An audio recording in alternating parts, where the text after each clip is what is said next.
नमस्कार, आप देख रहे हैं 4 पीएम और मैं हूं अभिषेक मिश्रा। बिहार के मुख्यमंत्री नीतीश कुमार की पार्टी जनता दल यूनाइटेड के अंदर इस बात को लेकर मंथन जरूर चल रहा होगा कि वक्फ संशोधन अधिनियम बिल का समर्थन करके उन्होंने क्या पाया और क्या खोया। कहीं पाने से ज्यादा तो खो नहीं दिया, कहीं फायदे से ज्यादा तो नुकसान नहीं हो रहा है। और जाहिर तौर पर वक्फ संशोधन अधिनियम बिल का समर्थन करके जेडीयू को क्या फायदा हुआ, ये तो आगे पता चलेगा, ये तो जेडीयू जाने। लेकिन वक्फ संशोधन अधिनियम बिल का समर्थन करके जेडीयू को जो नुकसान हो रहा है वो सब देख रहे हैं। वो तस्वीर बहुत साफ है, वो पिक्चर बहुत क्लियर है। जेडीयू के कई बड़े नेता नाराज हैं, अपनी नाराजगी और अपनी चिंताएं और इसके साथ ही पार्टी के स्टैंड से असहमति भी जाहिर कर रहे हैं। किसी के शब्द बहुत सधे हुए हैं, किसी के शब्द बहुत तल्ख है। तो जेडीयू के अंदर बहुत सामान्य स्थिति नहीं है। और नाराजगी जेडीयू के पूर्व राष्ट्रीय अध्यक्ष, केंद्रीय मंत्री और सांसद ललन सिंह के भाषण को लेकर भी है। ये परसेप्शन बना है, ये धारणा मजबूत हुई है कि ललन सिंह तो पूरी तरह से बीजेपी के लिए बैटिंग कर रहे थे सदन में। उनके भाषण इतने आक्रामक थे वक्फ के पक्ष में, भारतीय जनता पार्टी के किसी दूसरे नेता ने भी शायद उतना आक्रामक भाषण नहीं दिया था वक्फ के पक्ष में। ऐसी चर्चाएं चल रही हैं बिहार के राजनीतिक गलियारों में। तो जेडीयू की बात, वक्फ संशोधन अधिनियम बिल की बात हम इसलिए कर रहे हैं क्योंकि न तो नाराजगी का सिलसिला थम रहा है और जो इस्तीफों की झड़ी लग रही है उसका सिलसिला भी नहीं रुक रहा है। अभी जो मीडिया रिपोर्ट्स के हवाले से खबर है, जेडीयू के कई नेताओं ने एक साथ इस्तीफा दिया है। जेडीयू के 15 नेताओं के एक साथ इस्तीफे की खबर सामने आ रही है। जेडीयू के 15 नेताओं ने एक साथ इस्तीफा दे दिया है। बिहार की एक वेबसाइट के मुताबिक ढाका, मोतिहारी जिले के ढाका में जेडीयू को यह झटका लगा है। ढाका क्षेत्र से जेडीयू के 15 मुस्लिम नेताओं ने एक साथ दिया है वक्फ संशोधन कानून के विरोध में। और जो नाम है, कई नाम है, वो नाम भी हम आपको बताते हैं उन नेताओं के। हालांकि जेडीयू ज्यादातर नामों से इनकार कर देती है और इस बार भी जेडीयू ने यही किया है। जेडीयू कहती है इन लोगों से, इस्तीफा देने वालों से कोई फर्क नहीं पड़ता और ये लोग जेडीयू के संगठन से जुड़े हुए नहीं है। ऐसे कई बयान जेडीयू के सामने आए हैं। लेकिन मीडिया रिपोर्ट्स के मुताबिक ढाका विधानसभा क्षेत्र में 15 विधानसभा क्षेत्र के 15 मुस्लिम, जेडीयू के मुस्लिम नेताओं ने इस्तीफा दिया है पार्टी से और खुले मंच से मुख्यमंत्री नीतीश कुमार के खिलाफ नारेबाजी भी की है। ये जानकारी भी निकलकर सामने आ रही है। पहले नंबर पर हैं गौहर आलम, प्रखंड अध्यक्ष युवा जदयू ढाका, इन्होंने भी इस्तीफा दे दिया है। मोहम्मद मुर्तजा, मोहम्मद सबीर आलम, मौसीम आलम, जफीर खान नगर सचिव हैं, मोहम्मद आलम नगर महासचिव हैं, मोहम्मद तुरफैन प्रखंड महासचिव हैं युवा जदयू के, मोहम्मद मोतीन नगर उपाध्यक्ष हैं। वैसे मुस्तफा कमाल, फिरोज सिद्दीकी, सलाउद्दीन अंसारी, सलीम अंसारी, इकरामुल हक, सगीर अहमद और इन सारे नेताओं ने इस्तीफा दिया है। और इन नेताओं का कहना यह है कि नीतीश कुमार को मुसलमानों का हितैषी समझा जाता था लेकिन उन्होंने भरोसे को तोड़ा है।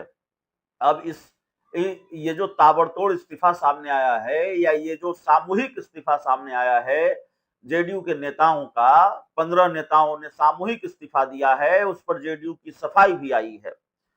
जेडीयू के ढाका प्रखंड अध्यक्ष निहाल अख्तर ने कहा है कि इन 15 में से केवल एक युवा अध्यक्ष ही पार्टी पदाधिकारी हैं, बाकी किसी का पार्टी से कोई आधिकारिक नाता नहीं है। यह विपक्षियों की साजिश है पार्टी को बदनाम करने की।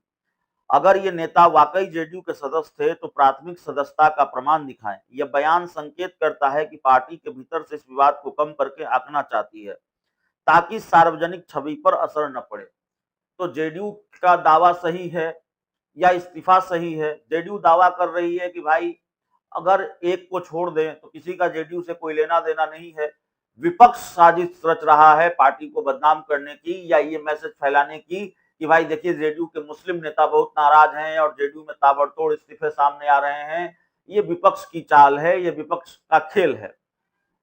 तो दावा किसका कितना सही है, इस्तीफा देने वाले नेताओं की नाराजगी सही है, उनका इस्तीफा सही है, या जेडीयू का दावा सही है, ये तो आने वाले दिनों में पता चलेगा, या इस पर जांच का विषय है भाई, इस पर रिसर्च का विषय है। लेकिन पार्टी के जो बड़े नेता नाराज हैं उसमें तो कोई जांच का विषय नहीं है, वो तो पिक्चर बहुत क्लियर है। गुलाम गौस नाराज ही हैं, गुलाम रसूल बलियावी नाराज ही हैं, खालिद अनवर नाराज ही हैं, और ये तो वो नेता हैं जिन्होंने अपनी बात बहुत खुलकर रखी है। खालिद अनवर और गुलाम गौस जैसे नेता ने पार्टी को लेकर, नीतीश कुमार को लेकर, जेडीयू को लेकर बहुत सधे अंदाज में अपनी बात रखी है। लेकिन गुलाम रसूल बलियावी ने तो यहां तक कह दिया कि सांप्रदायिकता वाले और धर्मनिरपेक्षता वाले सब नंगे हो गए। मीटिंग बुलाने की बात उन्होंने कही है। तो एक तरह से उन्होंने अपनी पार्टी को भी बहुत सुनाया है, नीतीश कुमार को भी बहुत सुनाया है, और जो बात उन्होंने कही है सबको मालूम है।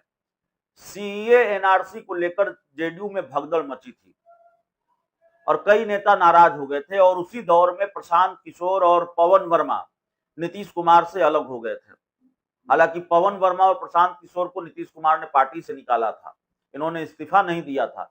लेकिन ये दो नेता ऐसे थे कि एक तरफ आरसीपी सिंह बीजेपी का साथ दे रहे थे इसको लेकर, तो दूसरी तरफ, और आरसीपी सिंह उसी तरह से साथ दे रहे थे जैसे आज ललन सिंह बीजेपी का साथ दे रहे हैं।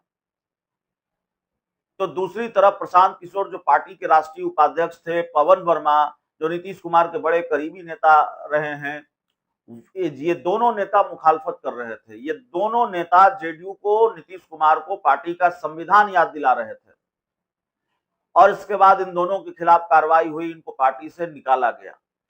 तो वक्फ संशोधन अधिनियम बिल को लेकर जेडीयू में भगदड़ की स्थिति है, इस बात से इनकार नहीं किया जा सकता। जेडीयू के नेता इनकार कर सकते हैं, जेडीयू इनकार कर सकती है, लेकिन जेडीयू के इस दावे की पोल खुल चुकी है कि वक्फ संशोधन अधिनियम बिल को लेकर पार्टी में ऑल इज वेल है, या पार्टी में कोई नाराजगी नहीं है, कोई इस्तीफा वगैरह नहीं हो रहा है, और जो इस्तीफा दे रहे हैं वो जेडीयू के नेता नहीं है। अरे भाई, जिलों में जो इस्तीफा दे रहे हैं वो जेडीयू के नेता नहीं है। लेकिन आपने प्रेस कॉन्फ्रेंस बुलाई थी, जेडीयू ने प्रेस कॉन्फ्रेंस बुलाई थी डैमेज कंट्रोल के लिए, ये बताने के लिए कि सब कुछ ठीक है, पार्टी में सब कुछ ऑल इज वेल है, और नीतीश कुमार बीजेपी के सामने झुके नहीं है, बल्कि नीतीश कुमार के सामने बीजेपी झुकी है। नीतीश कुमार ने जो चाहा वो बदलाव वक्फ में करवाया, लेकिन पत्रकारों के सवालों का जवाब इस प्रेस कॉन्फ्रेंस में नहीं दिया गया। नेता उठकर चले गए, गुलाम गौस एक तरफ किनारे बैठे रहे, वो भी उठकर चले गए, उन्होंने भी अपनी बात नहीं रखी। तो जाहिर तौर पर सब कुछ ठीक नहीं है, और जेडीयू बैकफुट पर है, असहज है, इस्तीफों का सिलसिला थम नहीं रहा है, और ये तब हो रहा है जब इसी साल बिहार में विधानसभा के चुनाव होने हैं, और ये तब हो रहा है जब विधानसभा के चुनाव में बहुत वक्त नहीं है, 6, 7, 8 महीनों का वक्त रह गया है।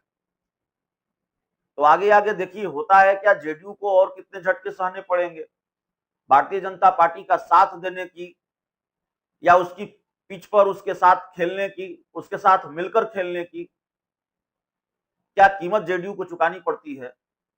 इस पूरी रिपोर्ट में इतना ही। बहुत बहुत धन्यवाद।